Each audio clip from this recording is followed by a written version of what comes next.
e que você possa se enriquecer de dados como servo de Jesus Cristo para aquilatar qual seja a verdadeira intenção da maçonaria em todo o mundo.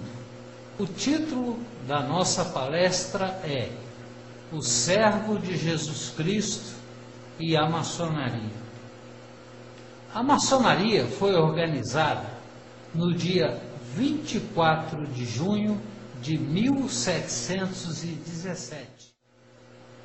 A primeira loja organizada como potência foi a Grande Loja, isso em Londres. Em 1773 foi organizada na França o Grande Oriente. Como se deu essa organização? E para isso nós temos que identificar a origem atual da maçonaria.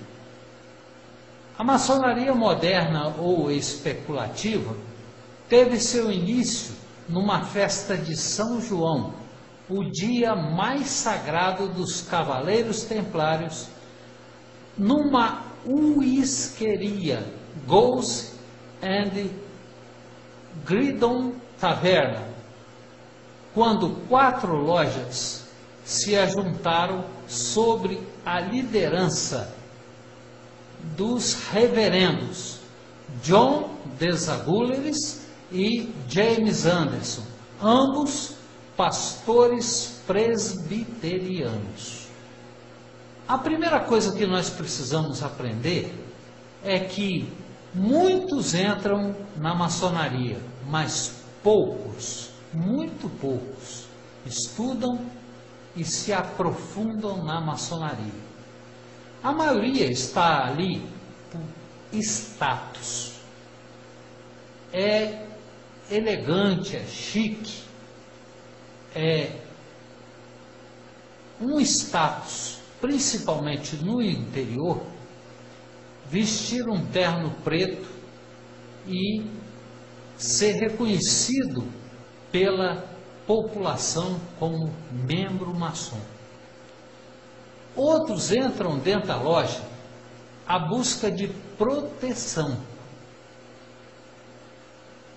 E eles acham que podem ter essa proteção dentro da loja maçônica.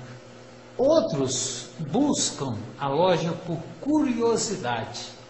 Eles entram e logo saem, porque não encontram nada, não veem nada, não enxergam nada. Logo saem.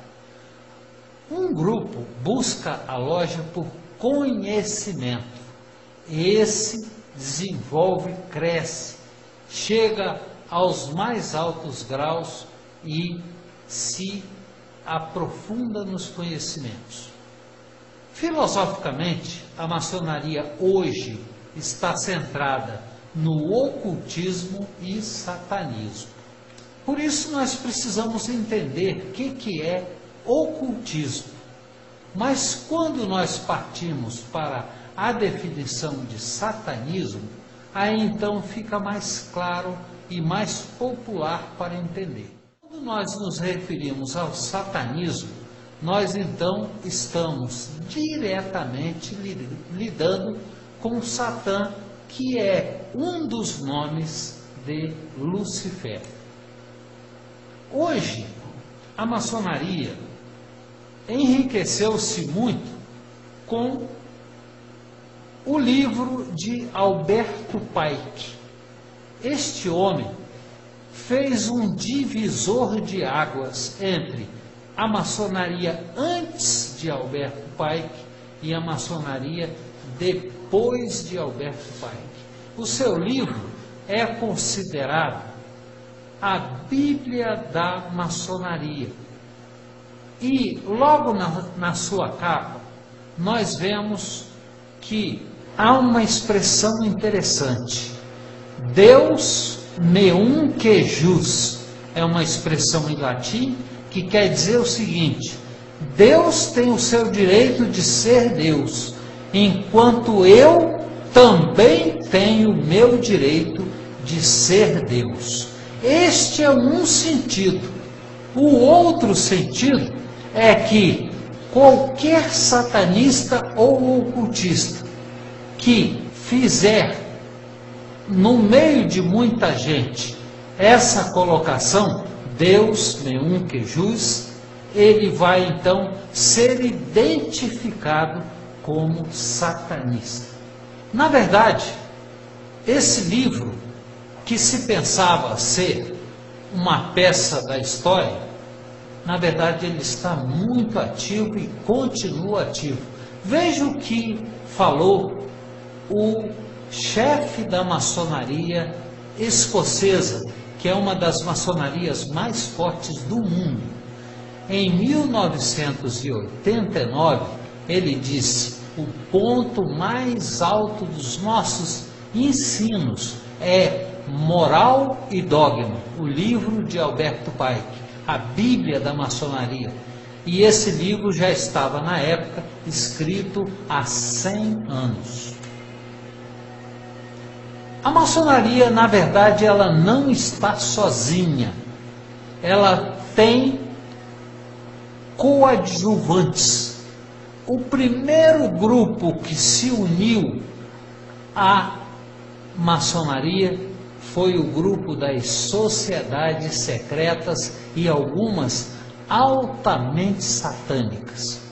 Então, o primeiro foram os Iluminados, depois os Rosa Cruz, depois a sociedade secreta chamada Thule, a qual pertenceu a Adolfo Hitler, que também era maçom. Caveira e Ossos, que existe nos Estados Unidos. Telema, que é uma sociedade secreta altamente satânica. Alvorada Dourada. Antroposofia, teosofia, logosofia, eubiose, etc.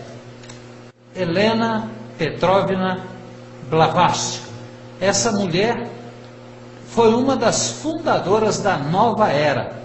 Ela era orientadora espiritual de Adolf Hitler e ela criou a sociedade secreta chamada Teosofia.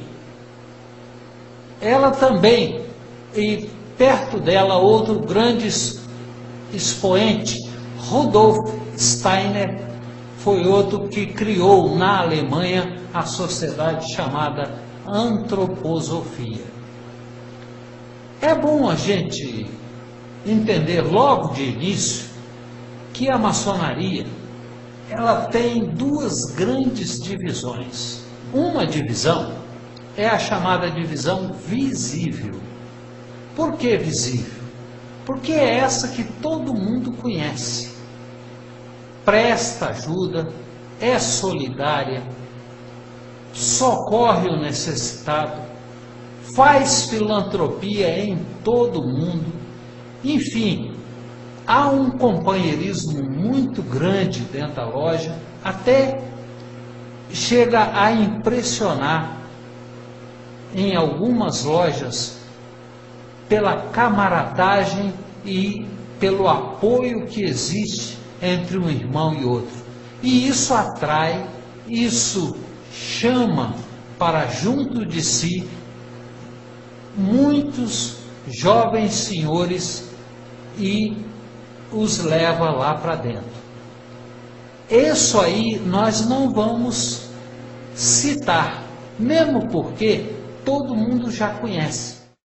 O que nós estamos muito preocupados e temos estudado durante esses anos todos, primeiros quase 19 anos que passamos lá dentro, e depois o restante fazendo um total de quase 28 anos de estudo, é exatamente o lado invisível da maçonaria, aquele que só se conhece através de muito estudo, de conhecimento de livros secretos e de muita pesquisa para conhecer a verdadeira intenção da maçonaria em todo o mundo. Esse homem, Manly Perhal, é um dos maiores expoentes dentro da maçonaria. Ele é dono de 100 obras maçônicas. Durante o período de vida dele, de 1901 a 1990, ele viveu no satanismo. E foi ele quem fez essa divisão entre visível e invisível. Primeira coisa que nós vamos começar a citar, e de agora em diante vamos falar apenas do lado invisível da maçonaria. E nada melhor do que pegar logo o nome mais respeitado e mais importante da maçonaria, que é Alberto Pike. Esse homem foi chamado o Platão da franco-maçonaria. A primeira coisa que nós encontramos em seu livro, e que vai na citação, é o seguinte: temos que mentir para que o irmão se aprofunde nos conhecimentos. Aí então será descoberta a verdade. Logo nós vemos que, de início, a maçonaria parte de mentiras que nós vamos ver a seguir.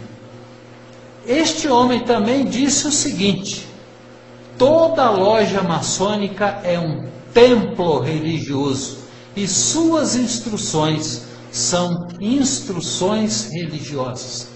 Logo daí cai por terra a história de dizer, como muitas vezes eu ouvi e repeti para os outros, que maçonaria não é religião. Ora, o maior nome de toda a história está dizendo que é religião.